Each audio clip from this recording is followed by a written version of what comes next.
Hello, I'm the 10-minute English teacher. Let's get you exam ready.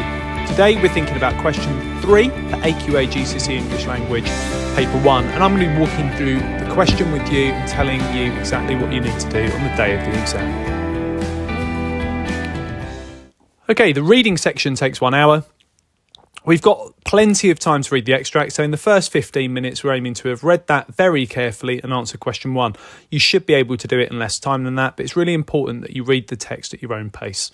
Then we've got a language analysis question for question 2, question 3 that we're looking at today, the structure question, and then we've got question 4, which is asking you for a mini essay response. Today we're thinking about question 3, which asks you to comment on the structure of the text.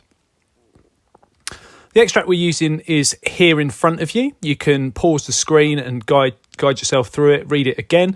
If you want a reading of it, you can go back to the question 1 walkthrough, and that's provided to you there. This is the extract that we're using today. It's about a girl called Abby who walks her dog across some fields and then sees an alien craft. And this is what the question will look like on the day of the exam. They look the same every year. Question 3 doesn't change. The wording of it is the same every time. You now need to think about the whole of the source. The text is from the beginning of a novel. How has the writer structured the text to interest you as a reader? You could write about what the writer focuses your attention on at the beginning of the source, how and why the writer changes his focus as the source develops, and any other structural features that interest you. Basically, what it wants you to do is walk your reader through the extract. It's testing your understanding of the whole text. Do you actually know what happens in it? Walk me through it. Is the easiest way to look at this. So how I think you should approach this question is just by thinking about what actually happens in the story. And given that you've got about 12 minutes for an 8-mark question, an 8-mark question with about 12 minutes or so for you to use, thinking about 5 key things that happen in order and walking your examiner through it is what you need to do. I would also try and include a reference to the text in each paragraph that you write about the extract, but you do not need to analyse the language. This isn't for you to start thinking about imagery and words and phrases. That's not this question. That was before in question 2. This is slightly different. We want to know that you understand the whole text. So we start with Abby, and in the first paragraph, the focus is on her.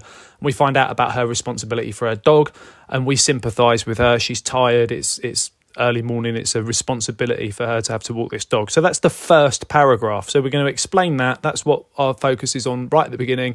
And we would use a reference to the text. You know, we feel sorry for her because it's a struggle to get up in the morning and she's suffering with tired eyes. That's all we need. We don't need any analysis of anything, really. We just want to throw a reference in there to show that we can also call on that information from the text to prove our point. And then we're going to move on. Now, what you can do here is you can pause the video. And what you can do is go back over the sections, have a look at them here, pull back the play bar and just think, right, what's the next paragraph focusing our attention on? So at the beginning, we've got Abby, what's next? So can you break this down into 5 points?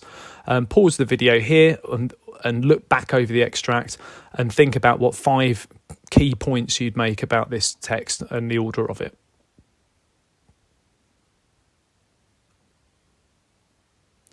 Okay, you've had some time to think, and this is really what you should have been able to discover for yourself when you've had a look back over the extract.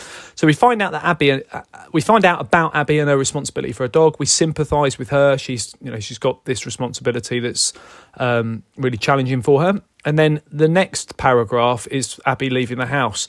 And we find out a little bit more information about her. She's got an injured foot and we feel more sympathy for the character because it's cold and dark out in the street. We've got, frosty roof tiles and things, and we've got her injured foot. And then the focus turns to Barney. Now, if you're just telling me that the writer then makes us, tells us about Barney and we, if it was a film, the camera is now all on the dog. So the lens is turned on Barney. So the focus is all on the dog.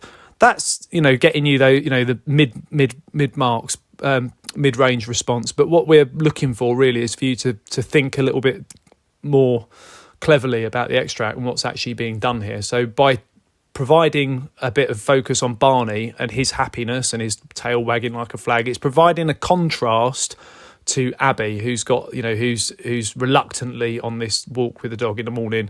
It's a real responsibility for her, and this dog's life is filled with joy and freedom. So there's a real contrast here being drawn by there's juxtaposition taking place in this paragraph. The focus being on the dog provides a real stark contrast. So that's what happens in the middle of the extract. Then we go back to Abby just to add another layer of sympathy to her. So we find out how lonely she is. She's just moved house. So we get a little bit of backstory in this paragraph. We find out about her life before Barney the dog and her responsibility for him.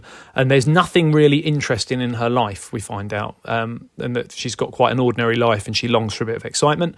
And then the end of the extract, the alien craft appears, and that's meant to be an exciting moment and contrast some of the earlier part of the text. But the thing that's interesting here is the idea that she wanted to be different, and you could come back to the beginning and say, at the beginning she was longing for the summer when life might be different.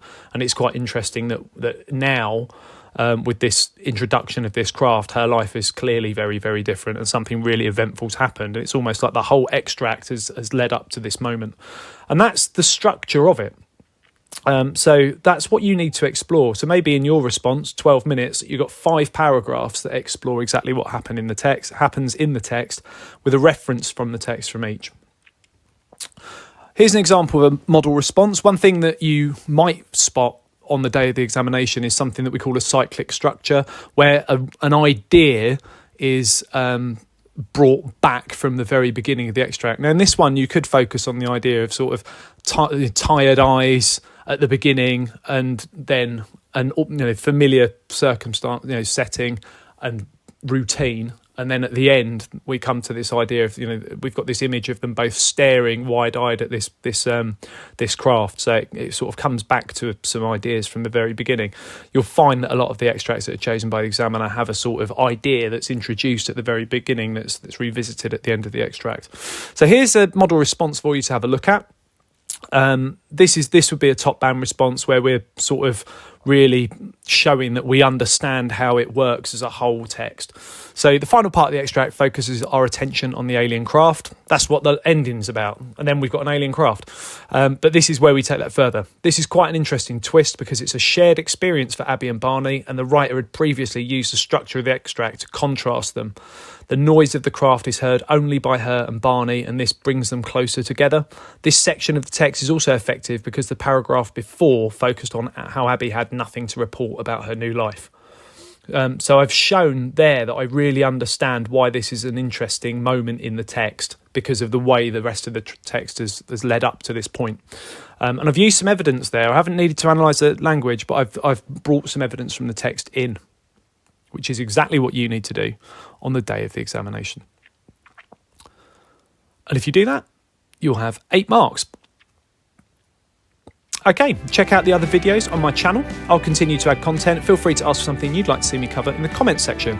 Don't forget to like and subscribe, ring the bell and share, and keep revising.